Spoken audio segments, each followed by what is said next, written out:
안녕하세요. 뉴스버스 대표 고재학입니다.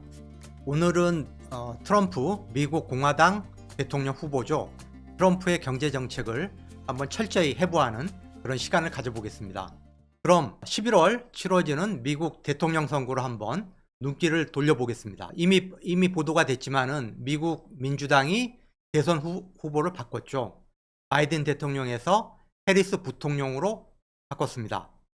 그 이후에 열세를 보이던 민주당이 조금 치고 올라오면서 지금 엎치락 뒤치락하는 그런 여론조사 결과가 나타나고 있는데요. 최근의 흐름을 보면은 미국의 그 실업률이 좀 올라갔고 경기 침체 징후가 지금 보이고 있습니다.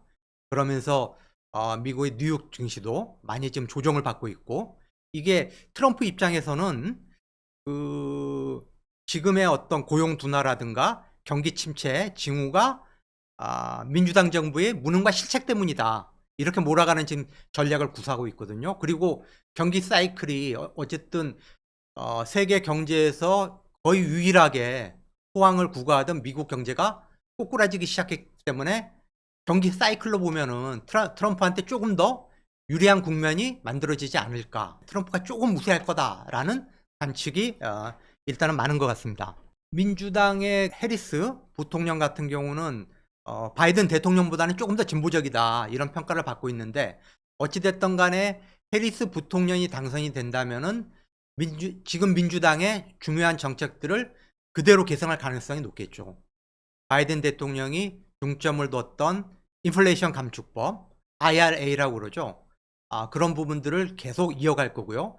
그렇게 된다면은 뭐 재생에너지라든가 전기차라든가 배터리라든가 이런 데 대한 어떤 보조금 정책들이 계속 유지 강화될 거고, 그렇다면은 지금 우리나라의 뭐 삼성전자, 현대자동차, LG엔솔과 같은 거대 기업들이 미국에 정말 뭐 수백조 단위의 지금 엄청난 투자를 지금 하고 있는데, 이런 투자들도 순조롭게 계속 이어질 수 있을 것이다, 이렇게 이제 예상을 해볼 수 있을 것 같습니다. 만약에 트럼프 후보가 당선된다면 엄청난 변화가 올 거다. 그리고 우리는 수출로 먹고 사는 나라고 미국이 굉장히 중요한 우리나라의 수출 시장인데, 트럼프가 되면은 그런 정책의 변화 때문에 우리의 수출 경기에도 엄청난 영향을 미칠 수밖에 없다. 그래서 지금 우리 국내 기업들도 긴장한 채 미국의 대선 결과를 지켜보고 있다. 그러면 트럼프의 중요한 정책이 뭐냐? 핵심 정책이 뭐냐? 아시겠지만은 트럼프의 그 가장 핵심적인 지지층은 이른바 쇠락한 러스트벨트의 백인 하층민입니다. 최근에 그 트럼프 후보가 부통령 런닝메이트로 벤스 상원 의원을 지명을 했는데, 이 벤스 상원이 바로 러스트벨트의 흑수저 출신이거든요. 그래서 백인 하층민들을 핵심 지지층으로 해가지고 계속 확장해 나가는 그런 전략을 쓰고 있는데, 그래서 이 백인 하층민들을 잡기 위해서 트럼프가 던지는 슬로건이 뭐냐? 아주 어떻게 보면 굉장히 좀 단순 무식한 논리인데요. 중국 놈들이 너네들 일자리를 빼앗아갔다. 중국 놈들이 그, 그 중국의 그 값싼 전자제품, 철강제품, 자동차들이 이 미국의 제조업을 망친 거다. 그리고 멕시코를 통해서 넘어오는 불법 이민자들이 거리에 마약을 넘치게 하고 여러분의 일자리를 빼앗고 있는 거다. 그러니까 내가 만약에 대통령이 되면은 중국산 제품이 미국에 발붙이지 못하도록 엄청난 고율의 관세를 부과하겠다. 그리고 멕시코 국경에 거대한 장벽을 쌓아가지고 불법 이민자들의 유입을 막겠다. 바로 이렇게 백인 하층 노동자들한테 구애하는 바로 이런 어떻게 보면 굉장히 직관적이고 단순 무식한 논리를 가지고 한때는 민주당의 열렬한 지지층이었던 백인 하층 노동자들을 트럼프의 열광적인 지지자로 바꿔놓은 거죠. 트럼프의 경제정책의 핵심이 뭐냐? 당연히 미국의 제조업을 살리는 겁니다. 미국 기업들을 위해서 법인세를 낮춰주고요. 다음에 관세를 대폭 올려가지고 외국 제품들이 미국에 들어오지 못하도록 막고, 또 미국에 투자해서 미국 노동자들의 일자리를 많이 만드는 기업에는 많은 혜택을 주고, 다음에 미국 기업들 중에 그 저렴한 인건비를 찾아서 외국으로 나갔던 기업들이 미국으로 돌아오면은 역시 세제 혜택을 비롯한 인센티브를 주겠다. 그래서 미국의 제조업을 살리겠다. 다시 미국을 제조업 강국으로 만들겠다. 이것이 이제 트럼프의 핵심 경제 정책이다. 이렇게 말씀드릴 수가 있을 것 같고요. 좀 더 구체적으로 살펴보면은 그 트럼프 후보가 어젠다 47이라고 하는 47은 뭐냐? 내가 미국의 47대 대통령이 되면은 이런 공약들을 실천하겠다라고 해가지고 어젠다 47을 만들어서 공개를 했는데 하나씩 살펴볼까요? 바이든 정부든 뭐 트럼프든 민주당이나 공화당이나 모두 중국 때리기에 골몰하고 있죠. 그것은 정도 차이는 있지만은 미국 우선주를 내세우는 것은 민주당이나 공화당이나 같다. 그런데 트럼프가 좀 더 심하다. 그래서 미중 간의 무역 분쟁이 지금보다 더 심해질 것이다. 그렇게 예측을 해볼 수가 있는데요. 그 어젠다 47에 보면은 트럼프는 중국에 대한 미국의 첨단 기술 수출을 막겠다. 차단을 하겠다. 그리고 중국산 제품에 대해서 최저 60% 이상, 최대 200%까지 고율의 관세를 부과하겠다. 그리고 중국뿐만이 아니라 중국 이외의 다른 나라 제품에 대해서도 10%의 보편적 관세를 부과하겠다. 이렇게 공약을 내걸었습니다. 이 우리나라가 이제 해당이 되는 부분인데 이게 보편적 관세 10%라는 게 왜 무서운 거냐? 지금 평균 관세가 3%대거든요. 그렇다면은 미국에 우리 제품을 수출할 때 미국이 우리한테 부과하는 관세율이 지금보다 3배 이상 올라갈 수가 있다. 그만큼 우리의 수출이 어려워질 수 있다라는 이야기죠. 다음에 두 번째로는 이른바 이제 트럼프 상호무역법이라고 부르는 건데요. 내가 상호무역법을 만들겠다. 이게 뭐냐? 상대국이 미국 상품에 부과하는 관세와 동일한 관세를 미국도 부과하겠다라는 거예요. 예를 들자면은 수입 자동차에 대해서 미국은 지금 2.5% 관세를 부과하고 있습니다. 근데 중국은 15% 관세를 부과하거든요. 브라질은 무려 35% 관세를 부과해요. 되게 후진국일수록 자기네들 제조업 경쟁력이 낮기 때문에 관세율을 높여가지고 자국의 시장을 보호하려는 경향이 있습니다. 그리고 상대적으로 선진국일수록 관세율이 낮은 편이죠. 그런데 트럼프는 중국산 자동차가 들어올 때 예를 들어서 지금 미국은 2.5% 관세를 부과하는데 그게 아니고 너희가 미국산 자동차에 대해서 15% 관세를 부과하니까 아니 우리도 15% 관세를 부과하겠다. 이른바 등가주의죠. 같은 값을 매기겠다. 같은 관세를 매기겠다. 그러면은 뭐 중국이나 뭐 한국이나 어떤 세계 각국의 제품이 미국으로 진출하는 데 있어서 지금보다 훨씬 더 높은 장벽을 뚫어야 된다. 이렇게 이제 말씀드릴 수가 있겠고요. 다음에 또 하나의 중요한 정책은 감세 정책입니다. 감세 정책.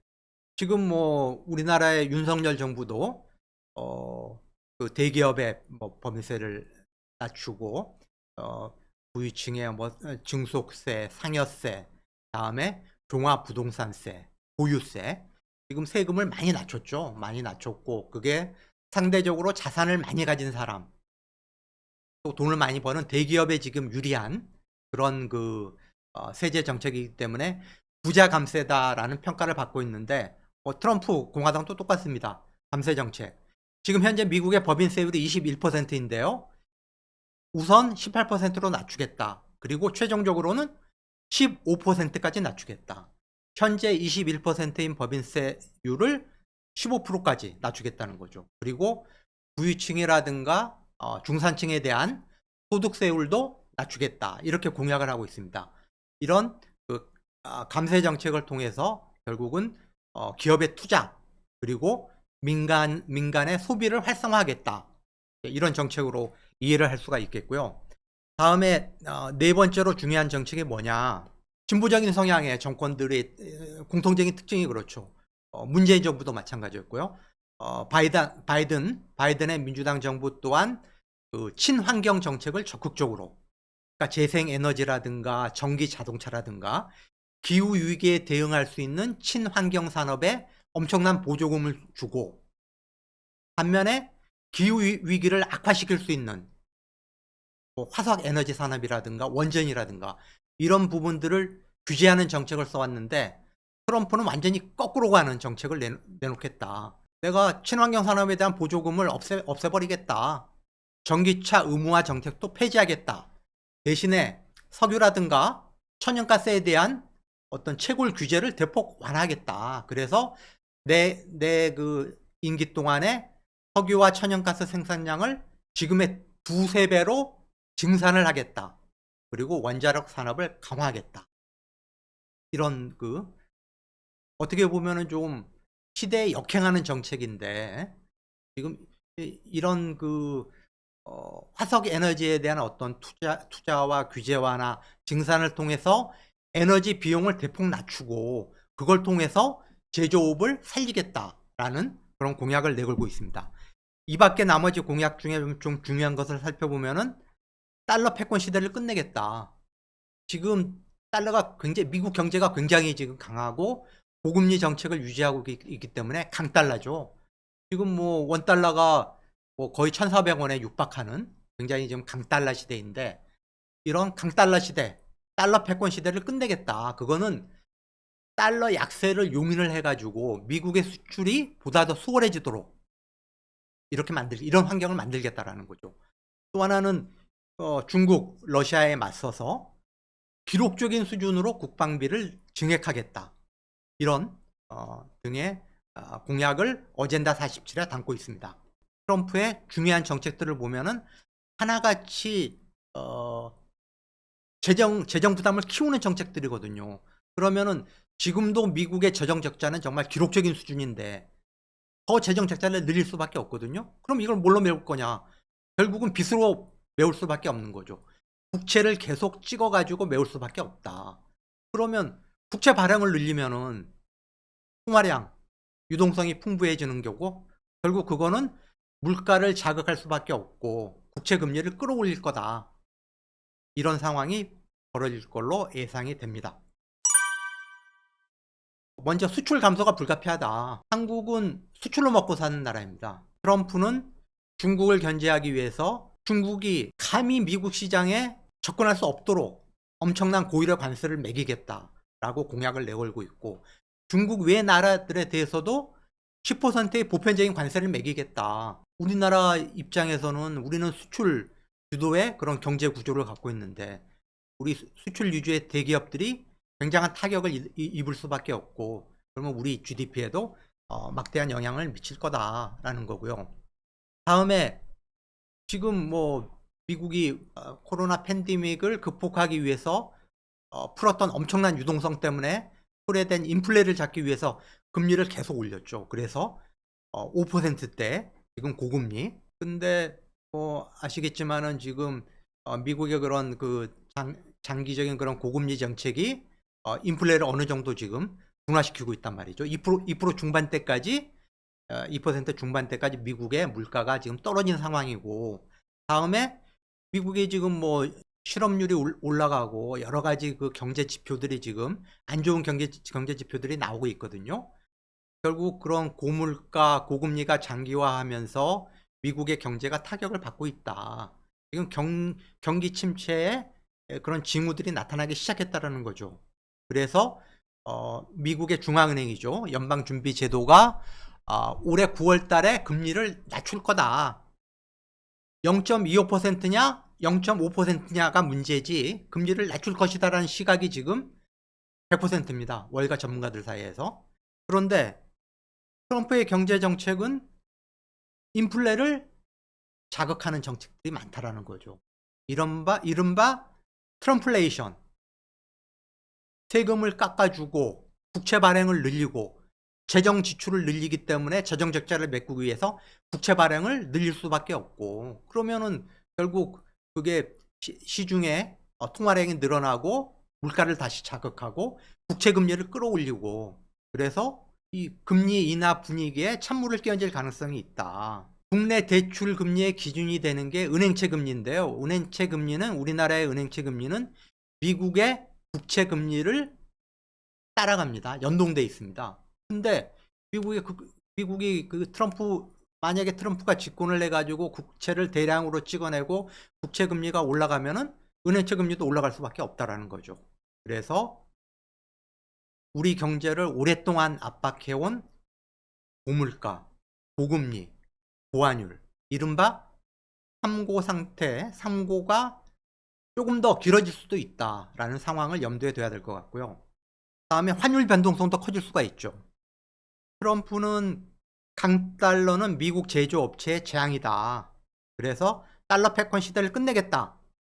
이런 공약을 내걸었는데, 그렇지만은 관세율을 인상하면은 수입 물가를 자극할 수밖에 없고, 다음에 반이민 정책을 통해 가지고 불법 이민자들의 유입을 차단하게 되면은 인건비가 올라갈 수밖에 없고, 재정 적자를 메꾸기 위해서 국채를 발행을 늘리면은 국채 금리가 올라가면서 결국은 그게 달러와 강세 요인으로 작용할 여지가 있는 거거든요. 어떻게 보면 굉장히 좀 모순된 정책인데, 근데 트럼프는 달러가 계속 달러 약세를 용인하려고 그랬는데 그게 아니라 강달러가 계속 유지된다. 그러면은 트럼프가 가만히 있겠느냐? 그렇지 않을 거라는 거죠.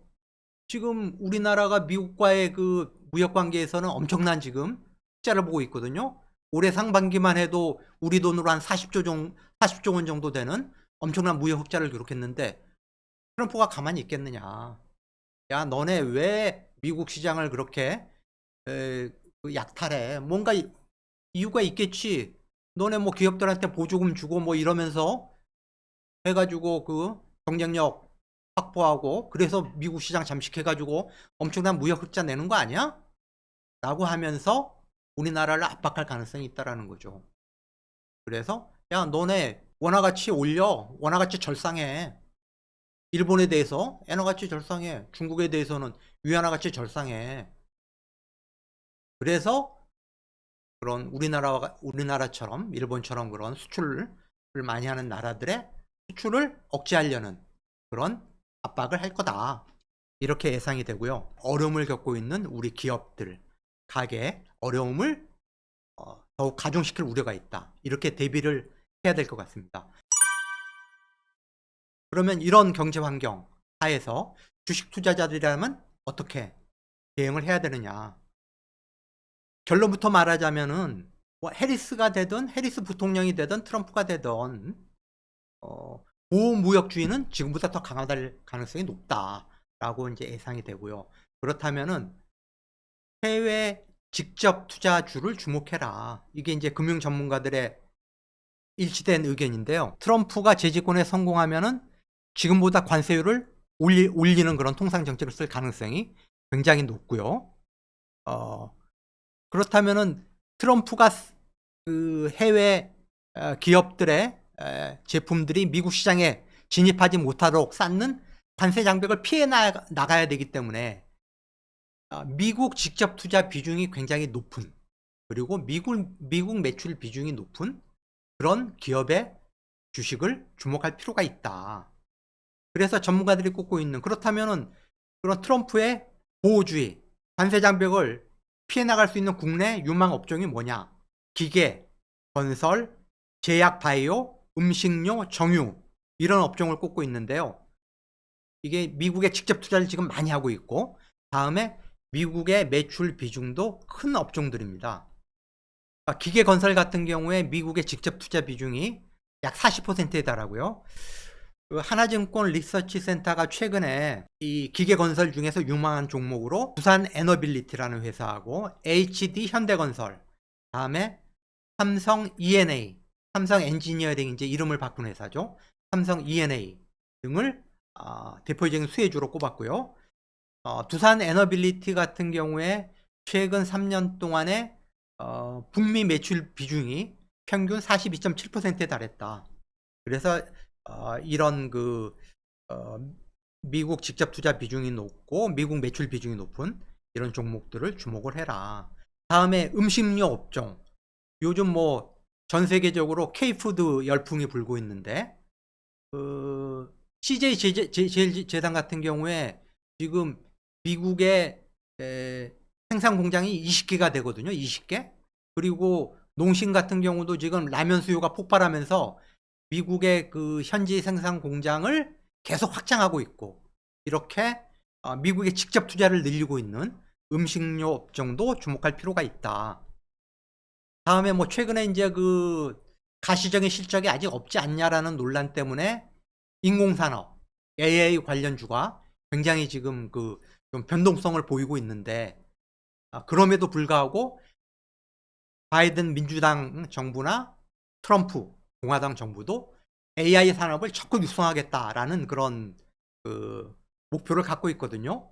그래서 그리고 지금 뭐 미국의 빅테크를 중심으로 해가지고 AI 산업이 정말 눈부시게 지금 성장을 하고 있고, 그래서 AI 관련주도 계속 주목을 해야 된다. 다음에 AI 산업이라고 하는 게 아시겠지만은 전력 소비량이 굉장히 많다는 거 아닙니까? 그래서 전력 설비주, 뭐 LS 일렉트릭이라든가 HD 현대 일렉트릭이라든가 뭐 대원전선, 재룡전기, 일진전기, 이런 전력 설비주도 트럼프가 집권한다면 굉장히 유망한 종목이 될 수 있다. 다음에 트럼프의 중요 정책 중에 하나가 석유와 천연가스 생산량을 급격히 늘리겠다. 지금보다 두세 배로 늘리겠다. 사실 뭐 두세 배까지 늘리는 게 가능할까? 뭐 이 부분에 대해서는 의구심이 있지만은 어쨌든 지금보다는 훨씬 더 생산량은 늘릴 거다. 그러면은 석유하고 뭐 천연가스의 가격이 떨어질 수밖에 없겠죠. 그러면은 그런 그 화석연료의 가격에 아주 밀접한 영향을 받는 뭐 여행이라든가 택보라든가 항공이라든가 이른바 운수 관련 업종이 굉장히 혜택을 볼 거다. 이렇게 예상을 할 수 있겠습니다. 반면에 트럼프는 친환경 산업에 대한 규제를 강화하겠다.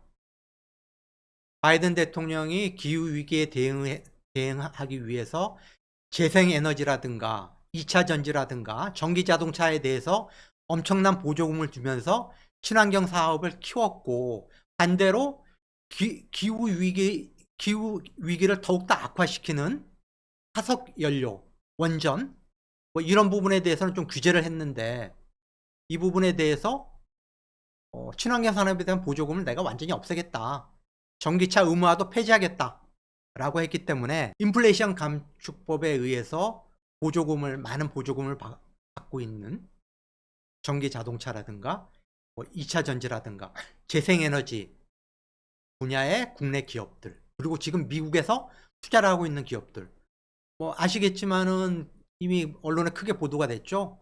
그 LG 엔솔이 미국에 짓고 있는 배터리 생산 공장의 건설을 지금 중단하겠다라고 발표를 했습니다.